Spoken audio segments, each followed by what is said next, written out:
네, 좀뭐 경력직 이제 취업 시장 현실에 대해서 한번 좀 여쭙고 싶은데 간단하게 말씀해 주시면 좋을 것 같아요.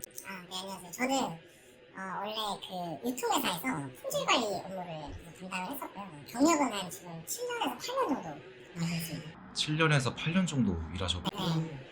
근데 이제 그만두고 제가 이제 다른 이제 사업적 일을 하다가 다시 이제 잘 안 돼가지고 취업을 하려고 지금 하고 있는데 나이는 지금 30대 중반이고 요즘에 제 취업이 잘 안 되는 것 같아요. 취업이 잘 안 되죠. 네. 근데 7년, 8년이나 하셨는데 좀 취업이 좀 안 된다고 좀 느끼세요? 근데 저도 그게 의아해요. 왜 이렇게까지 안 되지? 진짜 이력서를 진짜 이름 알만한 기업은 한 30군데 넣었는데 면접 한 두세 개? 본 것 같고 중소기업도 좀 넣었는데 안 되더라고요. 중소기업도 지원자는 좀 많으세요? 지원자가 많아요. 그러니까 막 진짜 한 명 뽑는데 무조건 한 7, 80명 오는 것 같아요. 정말. 그러니까 얘네들이 다 헛수인지 아닌지 모르겠는데 그 사람이나 작품이 들어가잖아요. 지원자 경쟁수 보이잖아요. 기본 7, 80명은 있더라고요. 제가 업계는 잘 몰라서 유통 쪽도 되게 사람들이 일단은 유통 안에서도 분야가 너무 많죠. 근데 이제 저는 이제 품질 쪽이니까 그렇게 좀 전문적이거든요. 어떻게 보면. 그런데도 불구하고 많더라고요. 예전에 취업 준비하셨을 때도 한 이 정도로 좀 오래됐긴 했지만 네. 때랑 비교했을 때 좀 어떠신가요? 정확한 데이터는 모르겠지만 제 체감상 지금보다 3배는 잘 됐던 것 같아요. 이직 준비 중이신 걸로 알고 있는데 7, 8년 된 경력의 입장에서 봤을 때 난이도가 많이 상승했다. 엄청 많았어요. 체감상 지금 어느 정도냐면 이러다가 이게 배달 알바를 비하는 게 아닙니다. 결국 난 배달 알바 해야 되나 싶을 정도로 해달라는 연락이 안 옵니다. 심지어 그 한두 건에서 면접을 보면 제가 이제 말을 못하는 편은 아니에요. 그러니까 면접을 보면 조금 이제 그래도 조금 자신감 있게 하고 항상 뭔가 느낌이 좋으면 됐어요. 근데 이번에 면접 본 것도 느낌이 다 좋았거든요. 사들었어요. 그러니까 네. 그러니까 이해를 못하겠는 거야. 왜일까? 나이 때문인가 싶기도 하고. 근데 뭐 이유를 피드백을 안 주잖아요. 그치? 알 수가 없죠. 왜 떠나는지 뭐 안 주잖아요. 그러니까 이제 점점 지쳐가고 체감상 힘들어졌다를 엄청나게 느끼고는 그럼 어쩔 때 좀 화도 나고 매일 나죠. 제가 언제 화난지 아세요? 그 특히 떨어지면 매일이나 문자 주잖아요. 기아의 역량은 우수하지만 한정적인 인간으로 죽이고 싶다 이랬죠. 우수한 뽑아야지. 이게 맞잖아요. 너무 열받아. 근데 또 연락 안 주면 더 열받아. 연락 안 주는 기업도 있어요. 중소기업들은 보통 연락 안 주시더라고요. 웬만큼 그 홈페이지 들어가서 홈페이지 전에서 써야 되는 것들은 그래도 피드백을 주지만 항상 미로 이벤트가 먼저 오잖아요. 그러면 그 취업 사이트에 일자리 자체는 많아요? 일자리 자체는 좋은 일자리 없는 것 같아요. 그러니까 일반적으로 뭔가 사람들이 가고 싶어하는 회사 그런 일자리는 확실히 줄은 것 같아요. 대기업. 네. 뭔가 이름 있는 그래도 연봉 뭐 복지가 조금이라도 체계가 잡혀있는 회사. 근데 확실히 줄어든 것 같아요. 그리고 제가 놀랬던 거는 신입 뽑는 데가 없어요. 아예. 없어요. 진짜 보면은 진짜 한 100건을 보면 신입 뽑는 제 체감상 5건도 안 되는 것 같아요. 아 진짜요? 그냥 없어요. 진짜 없어. 그럼 신입은 경력을 어디서 쌌지? 그러니까 이게 말이 안 된다니까요. 내가 그나마 경력이 지금 좀 있으니까 지원이라도 해보는 거지. 애초에 경력자 우대도 아니에요. 경력자만 뽑으니까 이거는 신입들은 진짜 막막할 거라 생각이 들어요. 저도 막막하지만. 그럼 지금 어떤 부분이 좀 제일 막막하세요? 이렇게 해서 결국에 취업이 안 돼서 진짜 내가 원하지 않은 회사에서 일을 하거나 아니면 아예 진짜 새로 시작을 해야 되나? 새로라면 뭐 아예 업종 변경? 네, 업종 변경. 그냥 되는데 아무 데나 가요. 이런 생각은. 근데 그것도 쉽지 않을 것 같은데. 그쵸. 어떻게 보면 경력이 없으니까 신입으로 들어가기도 애매한 나이. 근데 아까 제가 배달 오토바이에서 배달을 해야 되는 것인가 이 생각이 진짜 실질적으로 드는 거죠. 그럼 지금 취업 준비를 어쨌든 어렵다는 것을 준비를 하면서 딱 느끼신 거잖아요. 이전에는 이 정도까지는 아니었는데. 절대 아니죠. 2, 3년 전에 사업을 준비해서 그만둘 때 그래도 내가 경력이 있으니까 나중에 취업이 되겠지 라는 생각으로 나왔는데 안 되고 있는 거죠. 제가 진짜 이 말씀을 드리고 싶은 게 이렇게 어려워야 되는 게 맞나 싶어요. 그러니까 왜 청년들이 어렵다 하잖아요. 당연히 취업되는 시대는 아니더라도 하더라도 이 사람들이 절망하지 않고 내가 취업할 수 있다는 희망을 가지고 살아야 되는데 계속 떨어지다 보니까 이게 뭐 해주선 하지만 해주선은 넘는 것 같아요. 그러니까 아예 희망이 안 보이는 그러니까 경력이 있는 나도 이렇게 힘든데 경력이 없는 사람들은 진짜 막막하겠다는 생각이 들더라고요. 그러면서 우리나라만 그런 것인가 불만이 점점 쌓이는 거죠. 그러다 보니까 지치고 근데 요즘 막 그 쉬었으면 청년들 막 이런 얘기 하잖아요. 그런 게 이제 그 사람이 진짜 쉬고 싶어서 쉬는 게 아닌 것 같은데 이런 생각이 들더라고요.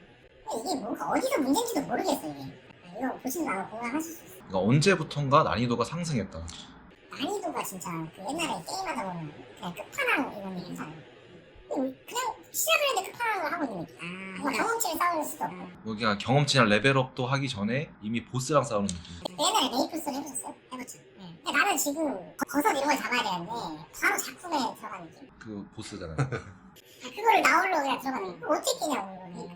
맞아요. 그래서 이게 취업뿐만 아니라 뭐 전체적으로 뭐 다 연결돼가지고 결국에는 삶의 그 난이도가 올라가면서 뭐 결혼이라든지 연애라든지 이런 우선순위, 그러니까 일이 좀 돼야지 그런 것도 좀 생각해 볼 수 있을 것 같은데. 이게 진짜 결혼, 뭐 연애 이런 건 아예 생각도 못하고 그냥 일단은 내가 먹고 살 수가 있을까가 일단 첫 번째 모든 고민의 끝. 그렇기 때문에 연애? 뭐 이런 거는 진짜 아예 생각도 못하는 거예요. 포기를 내가 하는 게 아니라 포기가 된 상태가 된 거예요. 아예. 만나기도 엄청 난이도가 올라갔고 아, 서로의 눈들도 엄청 높아지고, 그럼요.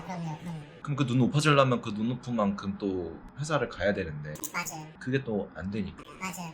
그리고 제가 한 가지 더 말씀드리고 싶은 건 뭔가 이게 한 번 삐끗하니까 돌아오기가 너무 힘들더라고요. 뭐 어떤 사람은 그렇게 얘기할 수 있겠죠. 이거 사업 안 하고 그냥 회사를 다녔으면 되지 않냐. 그럴 수 있겠죠. 어쨌든 한 번 돌아섰어요 제가. 근데 다시 돌아올 기회가 뭔가 있어야 되는데 그런 게 너무 어렵다는 거죠. 왜 이렇게 어려울 줄 몰라. 그게 좀 금액적인 부분일까요? 아니면 기회적인? 사실 금액은 저는 크게 생각 안 해요. 왜냐면 직장인이 벌어왔자 직장인이라는 생각이 있기 때문에 그런 건 생각 안 하는데 기회가 많이 주는 것 같아요. 기회도 많이 줄고 그 기회를 얻기 위한 난이도도 올라갔다. 네.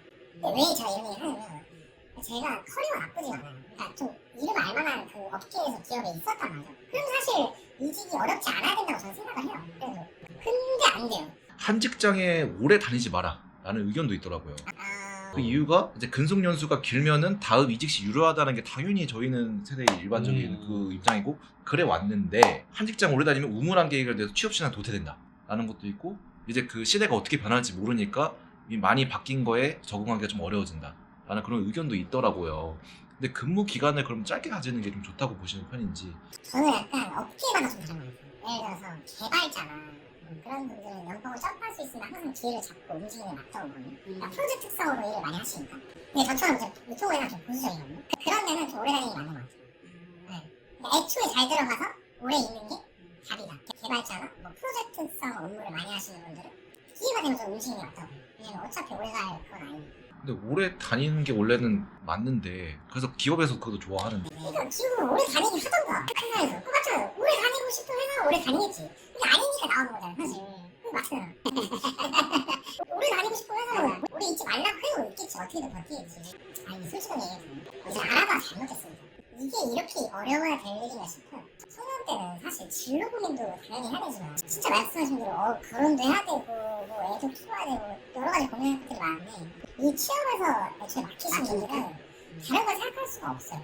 이런 거를 뭔가 제도적으로 잘 풀어줘서 실업률 낮추고 진짜 이렇게 해야지 출발이 뭐든지 다음 스텝이 되는 거지. 이게 안 돼버리면 사람이 사실 먹고 사는 게 제일 중요한데 이게 안 돼버리면 다음 생각을 못 한다는 거예요. 그러니까 모든 사회적인 현상 문제가 저는 여기서 출발을 한다고 생각해요. 이런 것들을 좀 개선하는 게 필요하지 않나. 그리고 예전에는 취업을 준비하기 전까지는 그냥 진짜 사람들이 눈이 높아서 그냥 중소기업 가면 이런 생각 했는데 실제로 경험을 해보니까 중소기업 가고 싶지 않아요. 이게 냉정한 현실입니다. 그러니까 주변에 막 취업 못하고 막 이러신 분들한테 뭐라 할 이유가 없다는 거예요 진짜. 자기가 그 당사자가 돼보자. 네. 그분들도 그분의 나를 물론 안 하는 사람이 있겠죠. 제외를 하고 열심히 하는 안 힘든 사람이 훨씬 많단 말이에요 진짜. 취업시장 보면 그러니까 누구는 뭐 눈이 높아서 그러니 뭐 아무데나 들어가서 일을 해야지 경험을 먼저 쌓아야지 하는데 그 경험도 쌓는 것도 중소기업 요즘 신이 많거든요. 중소기업도. 그러니까 취업 준비하는 사람들은 너무 좌절하지 마세요. 이게 여러분들의 문제가 아니에요. 제가 봤을 때 여러분들의 문제는 진짜 아니고 또 사람이 너무 많아. 경쟁을 못하는 말씀드렸지만 중소기업 한 7, 80명 전화면 잘 되는 거 아닙니까? 와, 그거 너무 센데? 많아진 것 같아요. 말도 안 되잖아요. 저희도 중소기업 지원하면 그래도 5, 60명? 그러니까 원래 예전에는 이 정도 경쟁률은 아니었는데, 그렇죠. 이름 있는 뭐 채널이다 이러면 수백 명까지 올라가요. 100명, 200명 한 명 뽑는데. 저는 사실 아무데나 들어가서 일해라 이런 말은 못할 것 같아요. 나도 그러기 싫으니까. 그러니까 너무 좌절하지 마시고 본인에 맞는 일을 찾으려고. 근데 그건 있어요. 확실하게 요즘 그 시합생 청년들이 그 진짜 아무것도 안 하고 좀 자꾸자기하고 쉬시는 분들을 그렇게 망치를 하잖아요. 근데 그건 좀 아닌 것 같아요. 힘들지. 물론 힘들지만 노력은 계속 해야 된다고 생각을 해요. 그래야 뒤에라도 조금이라도 뚫고 들어가는 거지. 안 그러면 정말 시간이 지날수록 더 헤어나오지 힘들지 않을까 저는 생각이 있습니다. 네, 좋습니다. 오늘 그래서 이렇게 또 취업시장 현실에 대해서 한번 얘기를 해봤는데, 7, 8년 정도 근무하신 분들도 지금 취업이 잘 안 되고 있는 게 지금 요즘 취업시장의 현실인 것 같습니다. 얘기 나눠주셔서 감사하고 다음에 더 좋은 영상으로 찾아뵙겠습니다. 출연해주셔서 감사합니다. 감사합니다.